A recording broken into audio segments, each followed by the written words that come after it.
Hi guys, I'm Gracie. And I'm Damon. Welcome to today's video.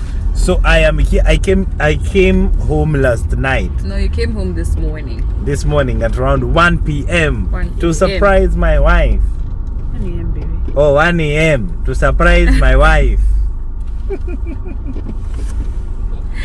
How are you? So when I was in Mombasa, that was the Tuesday. night before last night. Tuesday. She calls me, then she's like, babe, I want us to talk. I was somewhere with my friends, we were eating. Then she was like, but you never have time for me. Nowadays we don't even talk. What? I just told my cousins, yo, I need to go home. So yes, that day was me trying to come home to see my wife. Why are you coming to see me? See, so that you know that I love you, so that I can show you how crazy I am about you.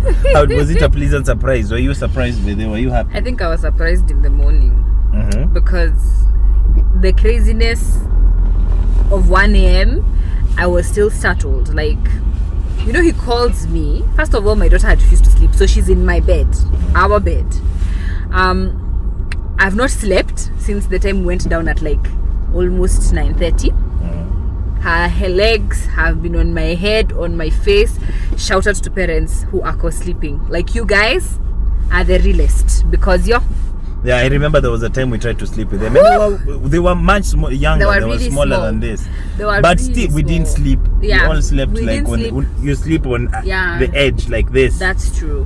Because my kids love to sleep with their hands apart. So you can imagine now. Yeah. So anyway, so I've put white noise on my phone. And we're sleeping. So my daughter is now finally sound asleep. Then at 1:30, my husband calls me. And I'm like, why are you calling at this time? Like, you're gonna wake up the baby. And he goes like, Ati, babe, are you asleep? And now I'm even more upset. Because I'm like, what do you mean I'm asleep? It's 1:30. Like, it's 1:30. You just woke me up. Now, not only just upset that he's woken up the child, because she actually woke up from the phone ringing, I'm upset that he's asking me if I'm awake. I'm like, it's 1:30 a.m. And so he tells me, I said, babe, are you awake? What if I told you I was here? And so now my heart started beating, because I'm like, what do you mean you're here but you're not here? What if I told you I was here? I'm like, but babe, you're not here.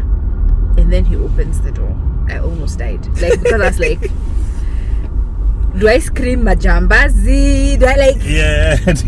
hey, how did you enter the house? Oh. But you know, I called because I could have actually entered without calling. Then I thought that would have you'd really have scared killed you. me. Yeah, so I'd have died. I called. And I think the only reason I didn't scream is because my daughter was here, and she's like also like, you know, like in shock because she's just been woken up like ile mshtuko ya kuamka. So I'm like, okay, I'm gonna be calm. I'm gonna be the grown up. But guys, if you know what I went through for me to pull off that surprise, guys. Yeah. So I woke up in the morning. My plan was to leave somewhere around 1 hapo hivyo. Yeah. So I tried to check for flights. There were no flights. They were fully booked. Yeah. So the only other option I had was SGR. So I booked SGR for 3 p.m. For 3, yeah. Because that's the one that comes direct. Yeah. So after booking SGR, I went to check on the other car. The car was being washed, and they had messed up with something because they were doing the interior thingy where they remove the seats and everything. Yeah, detail. So they had, I think they messed with the wires or something like that. So there was a small issue. Yeah. So after that whole ordeal, I missed the SGR. Can you imagine? Yeah. So like he missed the SGR. After missing the SGR, I went to check for buses. There were no buses available. All of them had already left because it was around 3 p.m. Yeah. So I didn't have an option. The only other option I had was to hitchhike.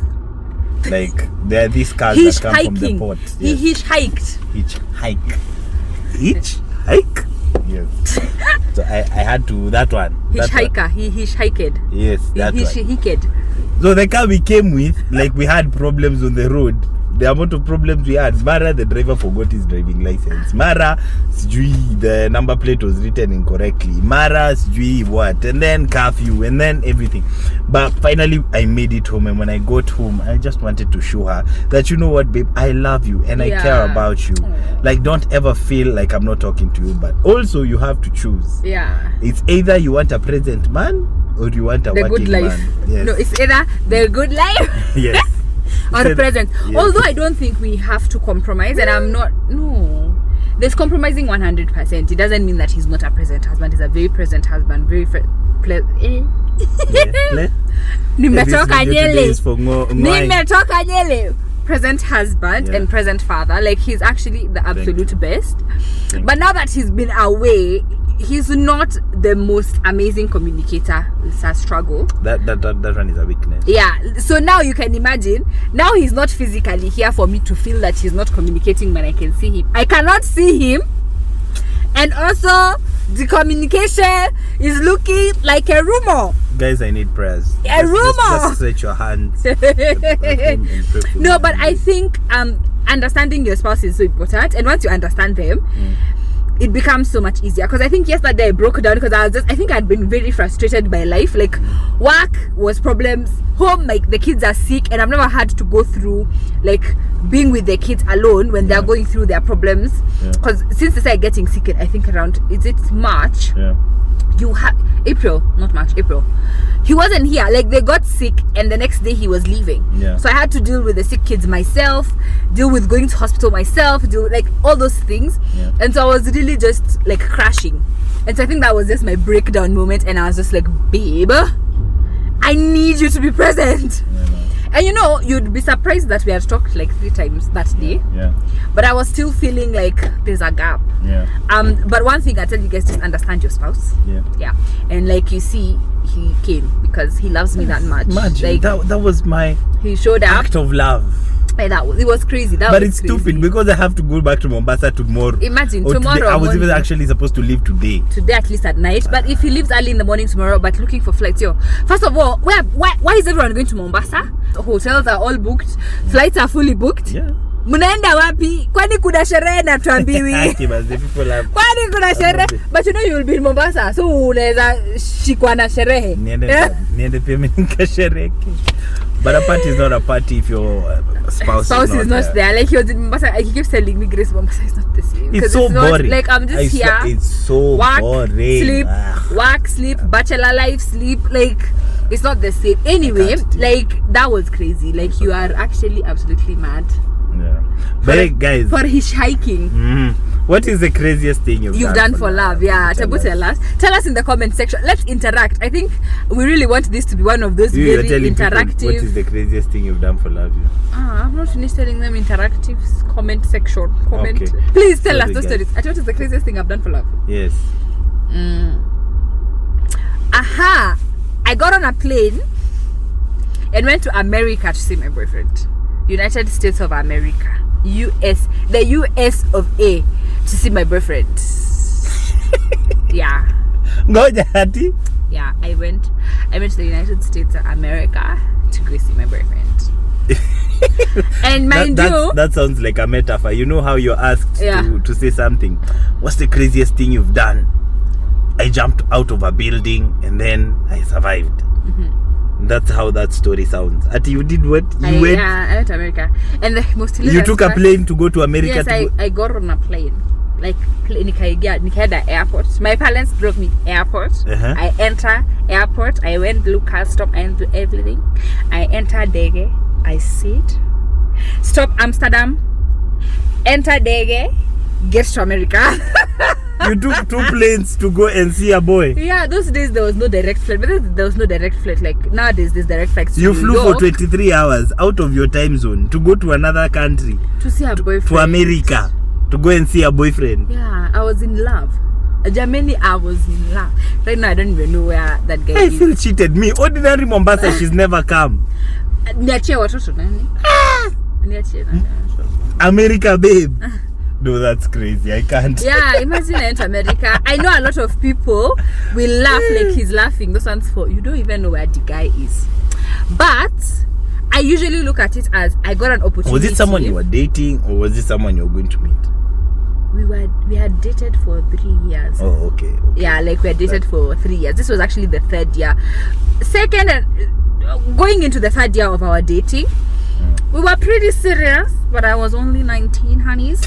I was 19. About being 19, you can't be serious. I was 19, but I was in my head and you in my heart. You have no capacity to be I was serious. Very serious. I was very serious in my head and my heart. You would have not have told me otherwise. That I was not serious. Yeah. That this guy was at not 19, you took a flight to go to America. Yes, I went to America. You were raised in different worlds. Yeah, but no, I was saying, no, as he digresses, as I was saying that a lot of people would laugh at me right now and be like, yo, you spend money to get on a plane to go see a boyfriend. I look at it as I got on a plane and I went to America. I have been to the United States of America. A lot of something that not many people can say. It was an opportunity that not many people get. Like you don't, not everyone can just get onto a plane and go to America. So for me, I usually look at it as I went to America. I saw America. I bought shoes in America. That time I was obsessed with shoes. Yeah. I bought shoes in that America. Explains why the Kenyan flag had to be represented in the movie Coming to America. They had to honor this girl. They had to honor you. You went to America for love, to go and look for your that boyfriend. Was so funny. Boyfriend. Yeah, boyfriend. Guys, what is the craziest thing you've done for love? Me, the craziest thing I've done for love is I came from Mombasa. I hitchhiked from Mombasa to come and she hiked and risked curfew time to come and see my wife for one day and then go back. That's the craziest. But can you tell us what's the craziest thing you've done for love? Thank you for coming. Like, I really, really, truly, truly appreciate you coming. Give me a kiss. That's a peck. Give me a kiss. That's a smooch. Give me a kiss. Don't push it. PG-18. Come. Baby, you're going to lenga me in front of you. Love you. Yeah. So... if your man's not making you blush like this, he was not in a relationship. You is not in a relationship. Anyway, guys, okay, we've digressed. Please share with us the craziest thing you've done for love. I think. But it's so interesting. Yeah. Sorry to cut you short. But it's so interesting that your parents actually allowed you to go to America to go and see a boy. My dad usually says that he didn't get me to the airport to go and see a boy. He took me to the airport to go to America. That was his thinking. He was like, this is an opportunity for my daughter to go to the United States of America. The level of wisdom. And it's true. I went, like, when Ragged Yaku imagine, I went to America. Sometimes I'm like, hey, Grace, you were in Florida. You went to Dallas, Texas. You went to Dallas, Texas.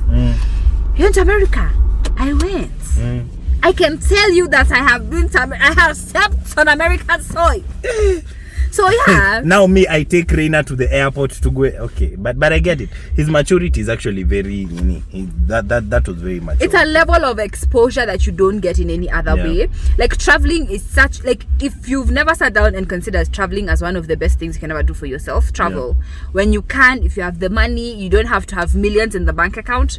Travel. Like, if there's one thing we are very intentional about, is that we want our kids to travel the world. Yeah, it's amazing how our parents, particularly our parents, and it's something that I actually appreciate, how they didn't try and put us in a box of morality. Yes. In the sense of don't drink, don't have a boyfriend, don't hang out with boys, don't do those things. But I understand at some point you had that rule though.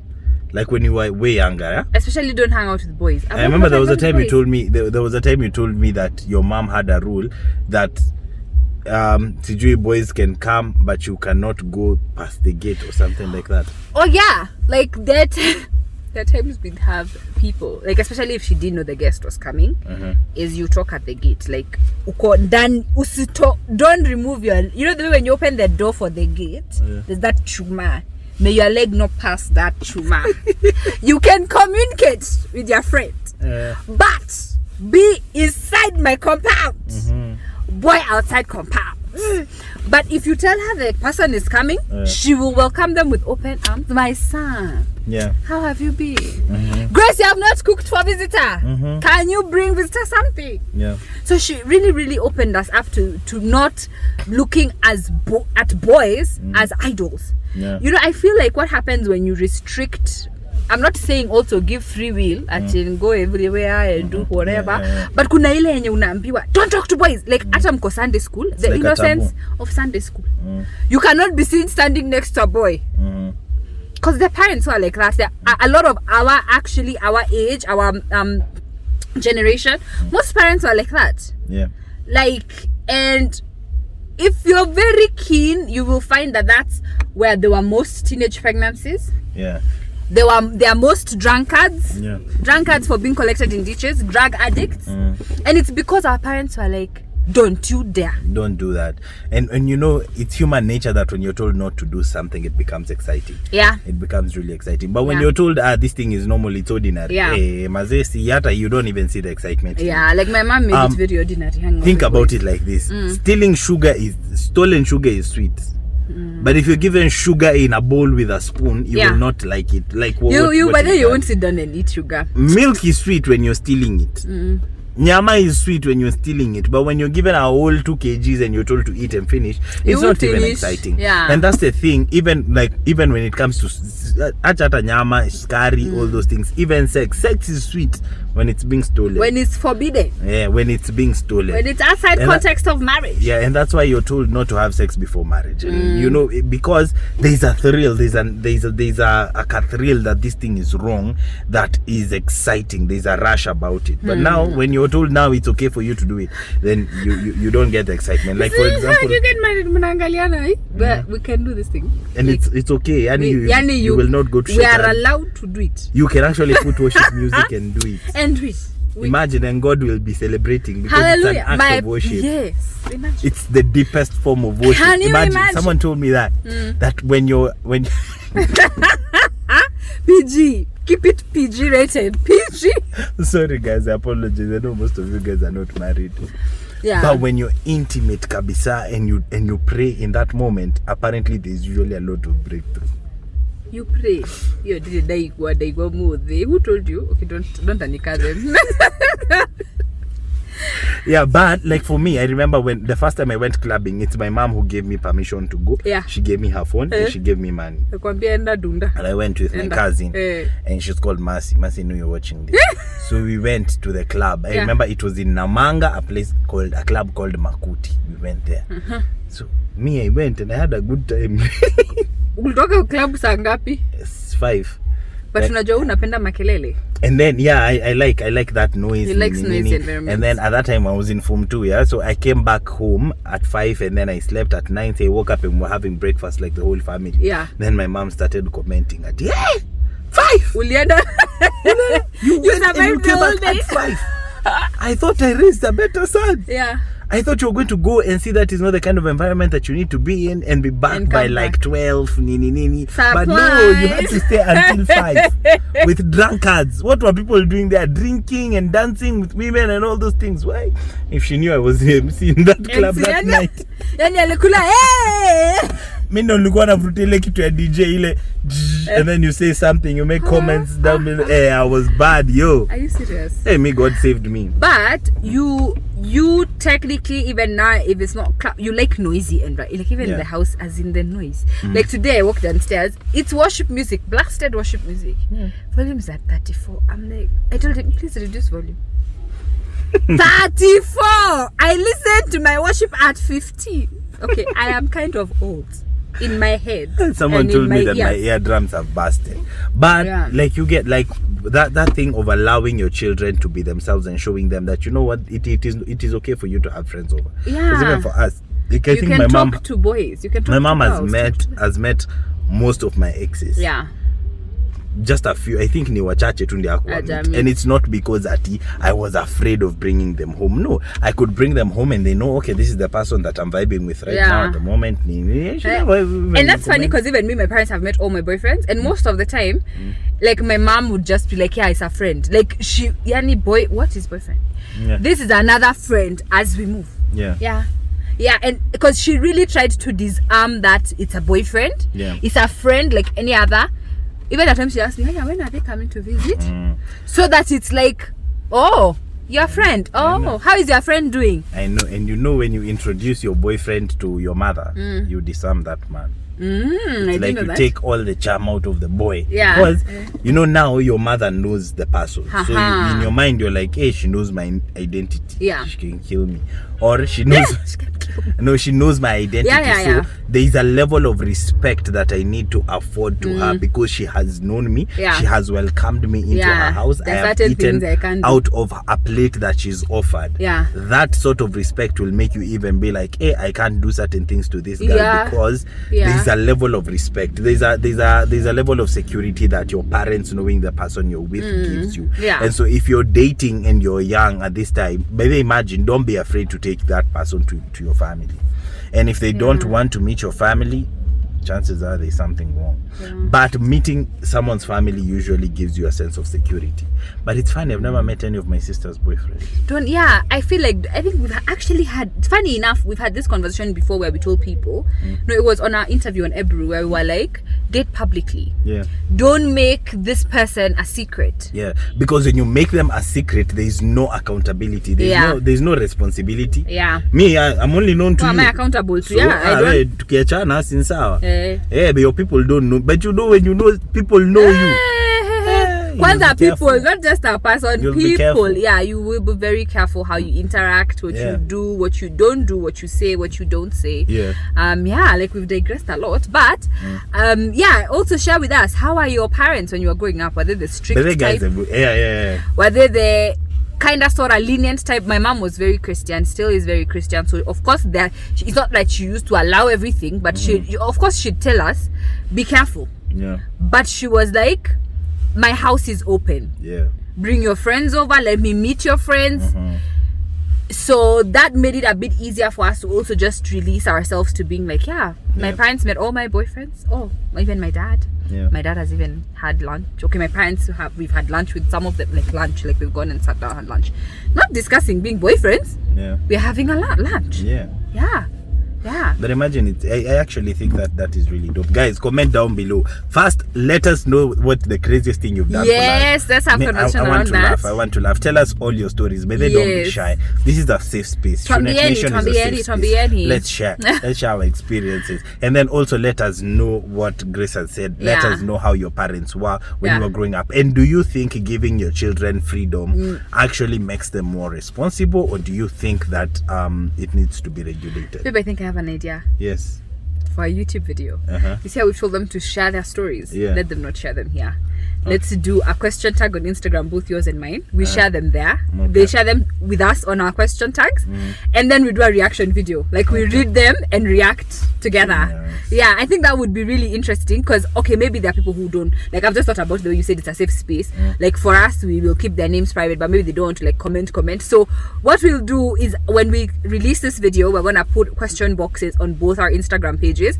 Share with us the craziest thing you've done for love, and then we'll come here and share and we react to them. That would be dope. Thank you guys for watching this video. It's always exciting talking to you. Let's keep subscribing and sharing, guys. Let's share and let's get this channel to 50,000 subscribers. Absolutely. We love you guys. Bye.